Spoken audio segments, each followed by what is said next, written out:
Tonight may not feel different.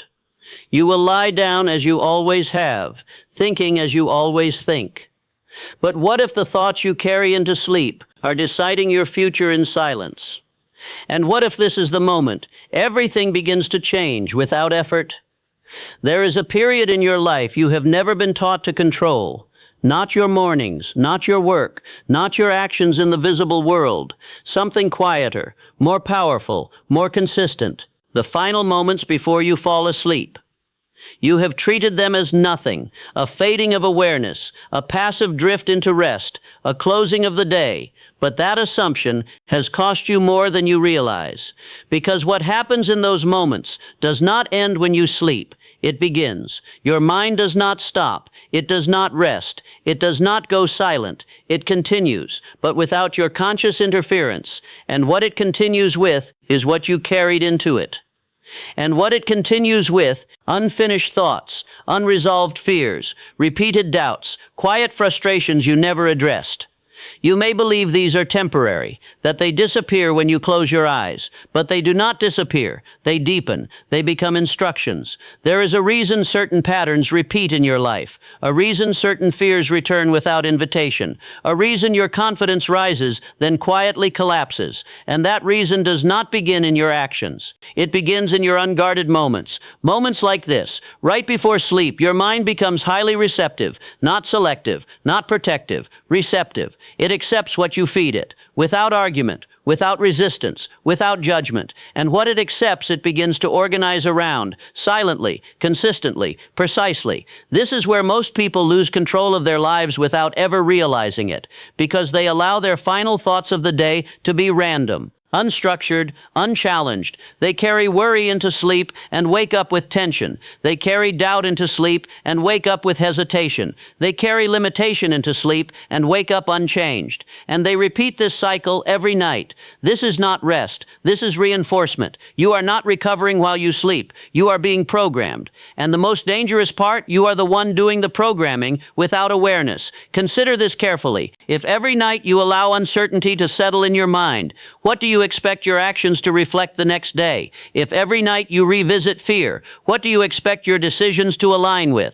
You cannot plant hesitation and expect confidence. You cannot rehearse limitation and expect expansion. The mind does not argue with what it is given repeatedly. It accepts, it builds, it returns it to you in the form of behavior. This is why your days often feel familiar, predictable, even when you try to change, because your nights remain unchanged. You have been trying to control your life from the outside, through effort, through discipline, through visible action, but you have ignored the most influential period of your day, the moment where your conscious guard lowers and your subconscious begins to listen, not to what you say occasionally, but to what you feel repeatedly. And here is the quiet truth. What you feel most deeply right before sleep becomes your dominant state, and your dominant state determines your results. This is why change has been difficult, not impossible, but inconsistent, because you have been reinforcing the old while attempting to build the new. You may have moments of clarity during the day, moments of motivation, moments where you decide to improve, but if those moments are not carried into your final thoughts, they do not last. They dissolve, and the deeper pattern remains. This is where the quiet betrayal happens, not in failure, not in weakness, but in neglect. Neglect of the moment that shapes everything else. You have been allowing your mind to drift at the exact moment it becomes most powerful. And drifting always leads somewhere, never nowhere. Now ask yourself something you may have never considered. What have you been repeating to yourself every night without realizing it? Because whatever it has been shaping your life, quietly, accurately, without interruption. And once you see this, you cannot return to ignorance, because now you understand something most never do. Your results are not formed when you are awake. They are decided just before you sleep. But there is something else, something even more unsettling. If your nights have been shaping your life, then what else has been influencing them without your awareness? You have just seen where the influence enters, but you have not yet seen what is entering, because the mind in those final moments before sleep does not create on its own. It receives. And what it receives has already been prepared throughout your day, through your reactions, through your conversations, through what you allowed to disturb you, without correction. This is where the real enemy begins to show itself, not in dramatic fear, not in visible failure, but in accumulation, small, repeated impressions, left unchallenged. A moment of doubt you dismissed as normal, a criticism you carried longer than necessary, a fear you entertained, just briefly, without confronting it. You believed these moments were insignificant, temporary, harmless. They were not. They were seeds, and by the time you lie down, those seeds have already formed a pattern, a quiet narrative, a subtle direction your mind begins to follow, without asking for your permission. This is why your nights feel passive, because the decision has already been made, long before you close your eyes. The enemy does not wait for the night. It prepares during the day. And by the time your conscious mind weakens, the dominant thoughts take control. This is the part most people never understand. They believe they can change their life by adjusting their actions, but their actions are only expressions, reflections of something deeper. Your subconscious does not respond to effort, it responds to repetition, and repetition is not what you do occasionally, it is what you allow consistently. So even if you think positively for a moment, if doubt has been repeated more often, doubt wins. Even if you feel motivated during the day, if fear is allowed to settle at night, fear takes control. This is why change feels temporary, because the enemy is not what you think. It is not laziness, it is not lack of discipline, it is not even lack of knowledge. It is your acceptance of thoughts. Without authority, you have been allowing thoughts to exist without questioning them, without replacing them, without commanding them. And in doing so, you have surrendered control. Not once, but repeatedly. Now consider the implications. If every night your mind accepts whatever has been most repeated, then what has been dominating your repetition? Worry, doubt, fear of failure, fear of what others think, fear of not having enough. These are not just passing thoughts. They are instructions, and your subconscious follows instructions with precision, without judgment, without resistance. This is why the same patterns return, the same hesitations, the same emotional reactions, the same limitations, because you have not changed the instruction. You have only tried to override it, temporarily, through effort, through distraction, through bursts of motivation, but the instruction remains, and the instruction always wins. This is the hidden force behind what Napoleon Hill called drifting, not physical drifting, mental drifting, a state where your thoughts are not directed, but allowed. And when thoughts are allowed without control, they follow the path of least resistance, toward fear, toward doubt, toward limitation, because those patterns have been repeated the most. Now the truth becomes sharper, more difficult to ignore. You have not been losing control suddenly. You have been giving it away gradually. Every time you allowed a negative thought to remain, you strengthened it. Every time you failed to replace doubt with certainty, you confirmed it. Every time you went to sleep without directing your mind, you surrendered the most powerful moment of your day. And the result, a life that feels slightly out of control. Not chaotic, but inconsistent. Moments of progress, followed by unexplained setbacks. Moments of clarity, followed by hesitation. And you wonder why. But now you are beginning to see. It is not random. It is not external. It is precise. Your subconscious has been trained, not by what you want, but by what you have repeated. And repetition has been controlled by something you never noticed. Your lack of mental discipline. Not in action, in thought. Because discipline is not waking up early. It is not working harder. It is not forcing behavior. It is controlling what your mind accepts and what it rejects.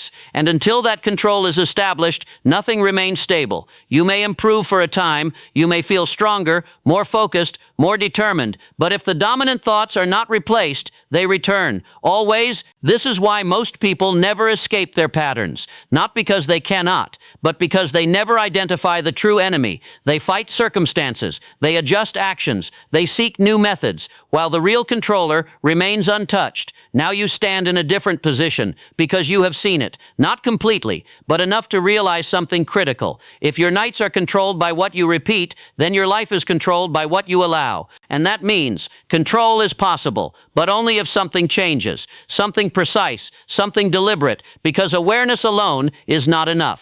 Now the illusion begins to fail you, not slowly, not gently, but with a clarity that becomes difficult to ignore. You can no longer say, "I didn't know," because now you do. You see that your days are not independent, they are consequences. You see that your thoughts are not random, they are conditioned. You see that your results are not unfair, they are aligned. And this recognition creates pressure, because once you see the pattern, you are no longer separate from it. You are responsible for it. This is the breakpoint, the place where your past explanations collapse. You can no longer blame your lack of progress on time, or people, or opportunity, because now you understand something far more exact. You have been rehearsing your limitations consistently, without interruption, and no amount of effort during the day can override what is reinforced at night. This is where resistance rises. Strong, subtle, convincing. It tells you, this is too extreme. You can't control your thoughts completely. It's natural to feel this way, and those statements feel reasonable, comforting, safe, but they are not truth. They are defense of the very pattern that has been holding you in place. Because if you accept that your thoughts cannot be controlled, then you are free from responsibility. You are free to continue as you have been. You are free to remain unchanged. And that is exactly what the pattern wants. But if you reject that idea, if you accept that your thoughts must be controlled, then everything changes, because now every thought becomes a decision, every doubt becomes a choice, every fear becomes permitted or rejected, every moment of mental drift becomes visible, and this is uncomfortable, because it removes all excuses. You begin to notice how often your mind slips, how easily it returns to old patterns, how quickly it defaults to what is familiar, and for a moment you may feel overwhelmed, because the truth becomes undeniable. You have not been thinking, you have been repeating what you have heard, repeating what you have felt, repeating what you have never questioned, and those repetitions have built your reality. Now comes the most difficult part. You must stop, not your actions, not your work, your automatic thinking. You must interrupt it, deliberately, consistently, without hesitation. This is where most people fail, not because it is impossible, but because it is uncomfortable. To interrupt a thought is to challenge it, to question it, to refuse it. And when you refuse a thought, you confront the identity that accepted it. This is the real resistance, not external difficulty, internal confrontation, because now you must admit that many of the thoughts you have accepted do not belong to the person you want to become, and yet you have been allowing them. Night after night, this is where the break must occur, not gradually, not partially, completely. You must reach a point where you no longer tolerate mental weakness, not once, not briefly, not even in silence, because every tolerated thought becomes a repeated thought, and every repeated thought becomes an instruction. Now you stand at a decision, a real one, not the kind you make when you feel motivated, not the kind you forget the next day, a decision that alters how you think, every moment, especially when no one is watching, because this is where your life is actually shaped, not in public, not in effort, but in private, in silence, in the moments before sleep. You now understand something most never do, that controlling your nights is controlling your life, but understanding is not enough. It never has been, because there is a final barrier, one that stops almost everyone here. You must replace what you remove, and this is where everything either changes or returns to exactly what it was. You have reached the point where removal is no longer enough. You have seen the pattern. You have interrupted the drift. You have recognized the enemy. But recognition does not create control. It only creates awareness, and awareness without replacement becomes frustration, because the mind does not remain empty. It does not pause and wait for instruction. It fills, automatically, with whatever has been most dominant. So if you remove fear, but do not replace it, fear returns. If you reject doubt, but do not install certainty, doubt waits. If you interrupt negative thought, but do not command a new one, the old pattern reclaims its place. This is the law you must understand now. You are not here to fight your mind. You are here to command it. And command requires something precise, not effort, not emotion, not temporary motivation, repetition with authority. This is where autosuggestion becomes power, not as a ritual, not as empty words, but as deliberate instruction to the part of your mind that does not question.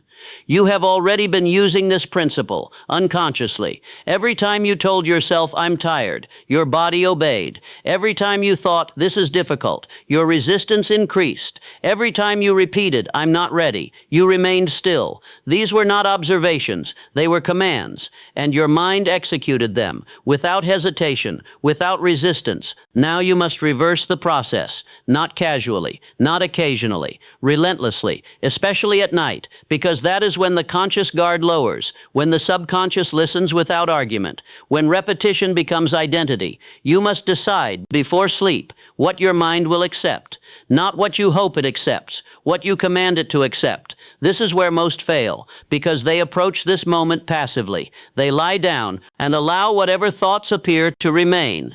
You will not do that anymore. You will enter that moment with intention, with clarity, with control. You will choose one direction, one identity, one outcome, and you will repeat it, not once, not casually, but with consistency so strong it replaces everything else. You will feel resistance at first, because the old patterns are still active, still dominant, still familiar. They will attempt to return, to distract, to dilute your focus. But you will not negotiate. You will continue, night after night, without exception. This is where faith is built, not as belief, but as repetition without contradiction. Faith is not something you wait for. It is something you install, through disciplined thought. This is what men like Rockefeller understood, not as theory, but as law. They did not hope their minds would align. They forced alignment through repetition, through control, through refusal to entertain anything that contradicted their direction. Now you must do the same. Before sleep, you become deliberate. You select your dominant thought, and you hold it, not loosely, not passively, with authority. You repeat it until it feels natural, until resistance weakens, until the mind begins to accept it without question. This is not immediate. It is not easy, but it is exact. Because once the subconscious accepts a thought as dominant, it begins to organize your behavior around it, without effort, without force, without struggle. You begin to wake differently, think differently, act differently, not because you tried harder, but because your internal instruction has changed. This is the replacement, not positive thinking, not temporary motivation, a complete shift in what your mind obeys. And once this shift stabilizes, something unexpected begins to happen. Your thoughts during the day become easier to control. Your reactions become sharper. Your decisions become clearer, because the foundation has changed. But there is one final truth, one condition that determines whether this power holds or disappears. Because even now, even after control is established, there is something that can quietly undo everything, and most people never see it coming. Now you reach the point where effort begins to disappear, not because you have stopped working, not because life has become easy, but because something far more powerful has taken control. Alignment. Your mind is no longer divided, no longer pulled between intention and habit, no longer negotiating with doubt. It moves in one direction, quietly, consistently, without resistance. This is where most people expect intensity, energy, excitement, visible change, but what you experience instead is calm. A calm that does not need motivation, a calm that does not depend on mood, a calm that does not break under pressure, because now your thoughts are not reacting, they are directed. You no longer wait for the right feeling. You no longer depend on inspiration. You no longer argue with hesitation. You decide, and your mind follows. This is the power you were never taught, not how to act, but how to think without contradiction. And once this state is reached, something begins to change around you, subtly at first, then undeniably. You notice that your actions require less force. Decisions become immediate. Focus becomes natural, because there is no internal resistance left to overcome. This is why what once felt difficult now feels automatic, not because the task changed, because you did. You are no longer trying to become disciplined. You are operating from discipline, and this is where results begin to stabilize. Not temporary improvement, not brief progress, consistency. Because your nights are no longer reinforcing doubt, they are reinforcing direction. Your subconscious is no longer working against you, it is working with you. And when that alignment is achieved, there is no friction. This is quiet power. It does not announce itself. It does not seek validation. It does not prove anything to anyone. It simply produces results. You begin to notice something else. The need to explain yourself disappears. The need to justify your actions fades. The need to compare yourself to others weakens, because your reference point has changed. You are no longer measuring yourself against the world. You are measuring yourself against your own standard, and that standard is no longer flexible. It does not lower for convenience. It does not adjust for comfort. It does not negotiate with circumstance. It holds, and because it holds, your life begins to reflect it. Opportunities appear more frequently, not because they were absent before, because you are now aligned to recognize them. People respond differently, not because they changed, because your presence has changed. Your decisions carry weight. Your actions carry direction. Your results carry consistency. This is the outcome of controlled thought, not effort alone, not chance, not luck, law. The same law that once worked against you now works for you. But here is the final truth, the one most fail to accept. This state is not permanent by default. It must be maintained, not through struggle, through awareness, because the moment you begin to drift again, even slightly, the old patterns wait, not aggressively, not immediately, but patiently. A single night of uncontrolled thought, a single moment of tolerated doubt, a single acceptance of mental weakness, and the process begins to reverse. This is why so few sustain control, not because they cannot reach it, because they believe reaching it is enough. It is not. Control is not achieved once. It is exercised continuously, every night, every thought, every moment before sleep, because that moment remains the most powerful point of influence. Now you understand. You are not shaped by what you do occasionally. You are shaped by what you repeat consistently. And the final repetition of your day decides the direction of the next. So now the question is no longer whether this works. It does. The question is whether you will maintain it, when no one is watching, when no one is reminding you, when it becomes quiet, because that is where your life is decided, in silence. And from this point forward, everything you become will be a direct reflection of what you choose to think just before you sleep.